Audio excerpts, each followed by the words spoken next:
Hello friends, மல்லி சீரியல்ல நம்ம மல்லி வந்து இப்போ நம்ம வெண்பா இருக்கிற இடத்த வந்து கண்டுபிடிச்சாச்சு. நம்ம மல்லி ஃபோனுக்கு இந்த மாதிரி அந்த நர்ஸா இருக்காங்க இல்லையா, நம்ம வெண்பா வந்து வீடியோ போட்டிருந்தாங்களா, அதில் பார்த்தீங்கன்னா கமெண்ட்டாக வந்து மெசேஜ் அனுப்புகிறாங்க. இந்த இடத்துக்கு உடனடியாக வரணும், நம்ம வெண்பாக்கு ரொம்ப ஆபத்து அப்படின்ற மாதிரி மெசேஜ் அனுப்பியிருக்காங்க. கடவுளை வேண்டிட்டு இருந்தாங்க, என்னோட வெண்பா கிடைக்கலையே, இன்னும் எந்த ஒரு தகவலும் கிடைக்கலையேன்னு சொல்லிட்டு வேண்டிட்டு இருந்தாங்க. கரெக்டான சமயத்தில் ஒரு நியூஸ் வந்துச்சு. அதை வச்சு நம்ம மல்லி வந்து ஆக்ஷன் எடுக்க போறாங்க. இப்ப இந்த ராஜேஸ்வரியும் ஒரு பக்கம் இந்த வீட்டை விட்டு வெளியே அனுப்பிடலான்னு சொல்லிட்டு கனவு காண்டிட்டு இருந்தாங்க. அதுக்கும் சரியான ஒரு பதிலடியா நம்ம மல்லி வந்து கொடுக்க போறாங்க. அது மட்டும் இல்லைங்க, இப்ப வந்து நம்ம மல்லி அந்த இடத்துக்கு போலீஸோட போறாங்க. நம்ம மல்லி இருக்கிற இடத்துக்கு. ஆனாலுமே அங்க போயிட்டு நம்ம வெண்பாவை தேடி வந்துட்டாங்க அப்படின்னு சொல்லிட்டு அங்க வேலை செய்யறவங்க பாத்தீங்கன்னா பாத்துடுறாங்க, கவனிச்சிடுறாங்க. இப்ப அவங்க என்ன செய்ய போறாங்க? என்னதான் இருந்தாலுமே நம்ம வெண்பாவை கண்டிப்பா அவ்வளவு சீக்கிரத்துல மறைக்க முடியாது. நம்ம வெண்பாவை வந்து நம்ம மல்லி காப்பாத்தணும்.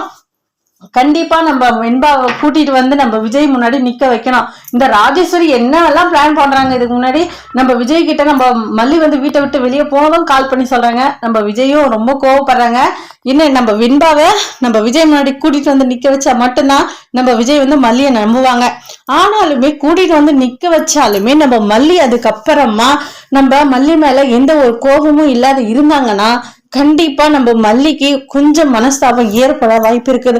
ஏன்னா இதுக்கு முன்னாடி என் மேல கொஞ்சம் கூட பாசலையே நான் எவ்வளவு சொல்லியும் நான் வெண்பா மேல உண்மையான பாசத்தை தான் வச்சுட்டு இருந்தேன். ஆனா நான் வந்து தொலைக்கல. ஆனா வந்து நீங்க தொலைச்சிட்டேன் அப்படின்னு சொல்லிட்டு இப்படி என்ன வெறுக்கிற அளவுக்கு கொண்டு வந்துச்சுன்னா அப்ப என் மேல உங்களுக்கு கொஞ்சம் கூட பாசம் இல்லையா அப்படின்ற மாதிரி ஒரு கேள்வி எழுப்படுது. ஆனா மனசுக்குள்ள நம்ம விஜய்க்கு பாசம் இருக்குது, ஆனாலுமே அதை வெளியில காட்ட மாட்டேன்றாங்க. நம்ம வெண்பா காணுமே அப்படின்ற ஒரு கோபம் தான் இருந்தாலும் கண்டிப்பா வந்து மறுபடியும் அவங்க 3 பேரும் சந்தோஷமா சேர்ந்து வாழணும்.